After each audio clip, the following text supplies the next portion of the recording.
کون سا روزہ ہے؟ 18واں؟ کتنی جلدی کے ساتھ گزر گیا مہینہ، چند ایام باقی۔ آگے ان دنوں میں اپنا احتساب کیجیے کہ اللہ کا بھیجا ہوا مہمان اللہ کے پاس جا کے یا تو ہماری تعریفات کے پل باندھ دے گا یا پھر ہماری شکایات کے انبار لگا دے گا۔ اللہ وہ انتہائی بدترین انسان تھے، انہوں نے میری قدر نہیں کی، اللہ آج تو ان کی قدر بھی نہ کرتا۔ رسول اللہ صلی اللہ علیہ وسلم، صحابہ کہتے ہیں ایک دن ایسا بھی آیا اللہ کے رسول صلی اللہ علیہ وسلم آپ نے فرمایا احضر المنبر، میرے لیے منبر لایا جائے۔ منبر لایا گیا، فلما ارتقى درجة فقال آمین، فلما ارتقى درجة ثانية فقال آمین، فلما ارتقى درجة ثالثة فقال آمین۔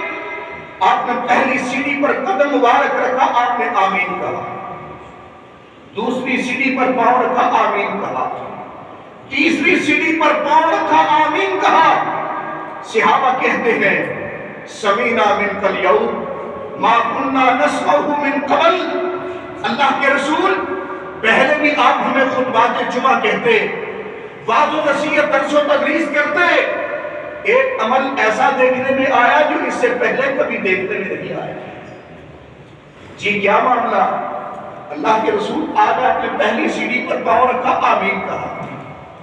آپ نے فرمایا انزلی جبریل، میرے پاس جبرائیل آئے تھے جو یہ دعا کر رہے تھے، باؤدا وہ انسان ناک خاک آلود ہو جائے، اس کا ستیہ ناش ہو جائے، اس کا بیڑا غرق ہو جائے، جو آپ کی رمضان مبارک کے مہینے کو پا لیتا ہے اپنے مالک رب سے بخشش طلب نہیں کرتا، اپنے گناہوں کی معافی طلب نہیں کرتا، ایسا انسان اس کا ستیہ ناش ہو جائے۔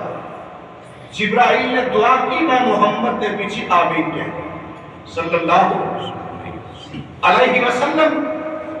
رسول اللہ صلی اللہ علیہ وسلم تیسری سیڑھی پر قدم رکھا، اللہ کے رسول صلی اللہ علیہ وسلم آپ نے فرمایا وہ انسان جس کے والدین حیات ہے، زندہ ہے، ان کی خدمت کر کے جنت کا وارث نہیں بنتا، ایسا انسان بدبخت انسان ہے۔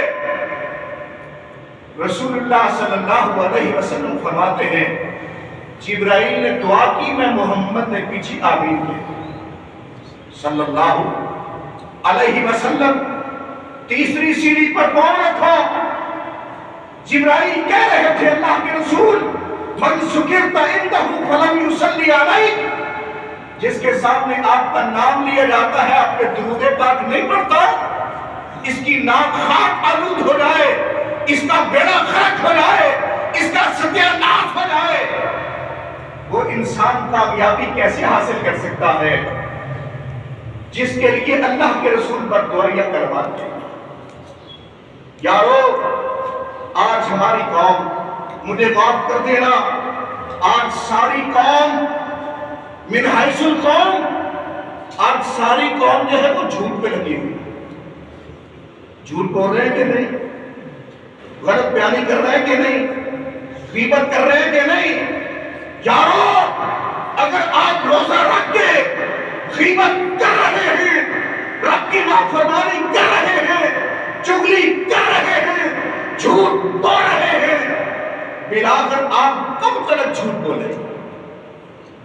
میں اپنے قصور کی بات نہیں کرنے لگا، آپ کے لاہور کی بات نہیں کرنے لگا، اوکاڑا ننکانہ شیخو پورا کی بات نہیں، آپ کے پنجاب کے پاکستان کی بات نہیں کرنے لگا۔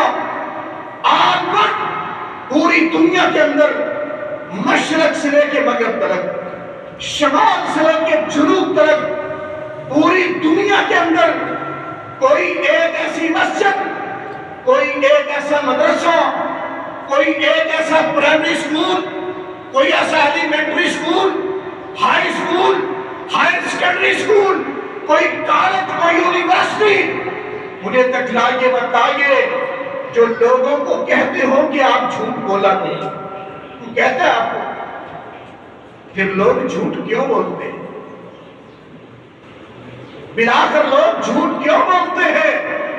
آج سیاست کر لیجیے کہ اللہ کے رسول صلی اللہ علیہ وسلم آپ نے جو ہم کو نسخہ کیمیا جو عطا کیا، من لم یدع قول الزور فلیس للہ حاجۃ ان یدع طعامہ وشرابہ، جو آپ کی روزہ رکھ کے غیبت کرنا ترک نہیں کرتا، جھوٹ بولنا ترک نہیں کرتا، ایسے انسان کو سوائے بھوک اور پیاس کے کچھ بھی نہیں ملتا ہے۔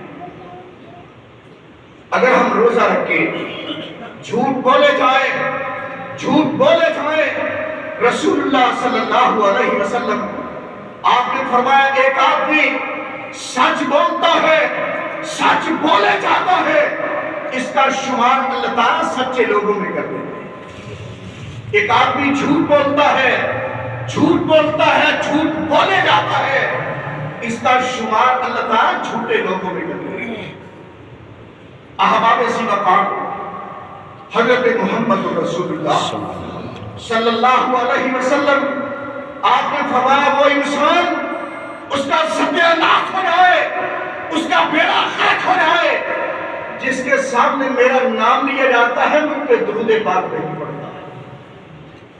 حضرت محمد رسول اللہ صلی اللہ علیہ وسلم مشرق سے لے کے مغرب تک، شمال سے لے کے جنوب تک دو ہی چیزیں ہیں، یا انسان نیکی کرے گا یا انسان برائی کرے گا۔ نیکی کرے گا، دائیں طرف والے فرشتے ہماری نیکیوں کو نوٹ کر رہے ہیں، بائیں طرف والے فرشتے ہمارے گناہوں کو، غلطیوں کو، لغزشوں کو نوٹ کر رہے ہیں۔ یاد رکھنا درود پاک واحد ایک ایسا عمل ہے اس روئے زمین کے اوپر، مشرق سے لے کے مغرب تک، شمال سے لے کے جنوب تک، جب انسان درود پاک پڑھتا ہے ہمارے کندھوں پہ بیٹھنے والے فرشتے ایک ہی وقت میں وہ حرکت میں آتے ہیں۔ دائیں طرف والا فرشتہ جلدی کے ساتھ اس کی نیکیوں کو نوٹ کر رہا ہے، بائیں طرف والا فرشتہ اس کے گناہوں کو ریز کر رہا ہے، مٹائے جا رہا ہے۔ مالک رب العالمین اپنے بندے کے درجات کو بلند کیے جا رہا ہے۔ یارو یہ رمضان المبارک کا مہینہ، لفظ رمضان اس کے 5 حروف ہیں۔ کتنے؟ ہاتھ کی انگلیاں کتنی ہیں؟ 5۔ نمازیں کتنی ہیں؟ 5۔ پہلی وحی آئی تو آیات کتنی تھی؟ 5۔ اور لفظ رمضان کے حروف 5، را، میم، صاد، الف اور نون۔ را سے مراد اللہ تعالیٰ کی رضامندی ہے، میم سے مراد اللہ تعالیٰ کی محبت ہے، صاد سے مراد اللہ تعالیٰ کی ضمانت ہے، الف سے مراد اللہ تعالیٰ کی الفت ہے، نون سے مراد اللہ تعالیٰ کا نور ہے۔ اللہ تعالیٰ فرماتے ہیں میرے بندے، را سے مراد اللہ تعالیٰ کی رضامندی ہے۔ اللہ تعالیٰ فرماتے ہیں میرے بندے، رمضان کے روزے تو رکھے گا، میں مالک رب العالمین تجھے اپنی رضامندی عطا کروں گا۔ میم سے مراد اللہ تعالیٰ کی محبت ہے۔ اللہ تعالیٰ فرماتے ہیں میرے بندے، رمضان کے روزے تو رکھے گا، میں مالک رب العالمین تجھ سے محبت کروں گا۔ ذات سے مراد اللہ تعالیٰ کی ضمانت ہے۔ اللہ تعالیٰ فرماتے ہیں میرے بندے، رمضان کے روزے تو رکھے گا، میری ضمانت میں، میری حفاظت میں آنا۔ الف سے مراد اللہ تعالیٰ کی الفت ہے۔ اللہ تعالیٰ فرماتے ہیں میرے بندے، رمضان کے روزے تو رکھے گا، میں مالک رب العالمین تجھ سے الفت کر دوں گا۔ نون سے مراد اللہ تعالیٰ کا نور ہے۔ اللہ تعالیٰ فرماتے ہیں میرے بندے، رمضان کے روزے تو رکھے گا، میں تجھے اپنا نور عطا کروں گا۔ احباب سی وقار، آئیے رمضان المبارک کا مہینہ بڑی جلدی کے ساتھ ہم سے رخصت ہو رہا ہے۔ اگر ہم اپنا احتساب کر رہے ہیں، اگر نیکیاں جمع کر رہے ہیں تو اللہ کا شکر ادا کریں۔ اگر ہم اپنی نیکیوں سے غافل ہیں، اوجھل ہیں، آئیے اپنا احتساب کریں۔ ایک روایت صحیح بخاری کی، رسول اللہ صلی اللہ علیہ وسلم آپ نے پوچھا صحابہ من مفلس، مفلس انسان کون ہے؟ صحابہ کہنے لگے مفلس انسان وہ ہے من لا درہم ولا دینار، جس کے پاس سونا چاندی مال و زر روپیہ پیسہ مال و ڈالر موجود نہیں، یہ مفلس انسان ہے۔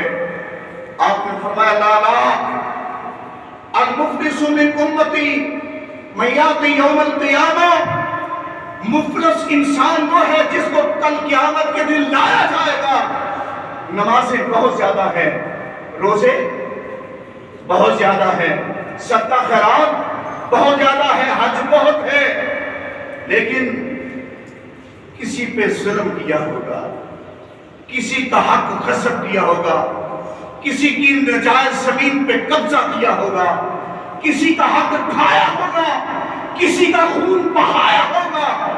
رسول اللہ صلی اللہ علیہ وسلم آپ نے ارشاد فرمایا اتنی نیکیاں، حد نگاہ تک نیکیاں ہی نیکیاں، جہاں تک نظر جاتی ہے نیکیاں ہی نیکیاں، اتنی زیادہ نیکیاں اگر کسی پہاڑ کے اوپر رکھ دی جائے، پہاڑ اپنی جگہ چھوڑ کے زمین کے اندر پیوست ہو کے رہتا، اتنی نیکیاں، لیکن لوگ مطالبات کر رہے، اللہ اس نے مجھے مارا تھا، مجھے گالی دی تھی، مجھ پہ ظلم کیا تھا، میرا حق غصب کیا تھا، لمبی لائن لگی ہے، لوگوں کو اس کی نیکیاں تقسیم کی جا رہی ہیں، نیکیاں تقسیم ہوتے ہوتے نیکیاں ساری ختم ہو گئی، اب بھی لوگ موجود ہیں، اب لوگوں کے گناہ اس کے اوپر انڈیلے جا رہے ہیں۔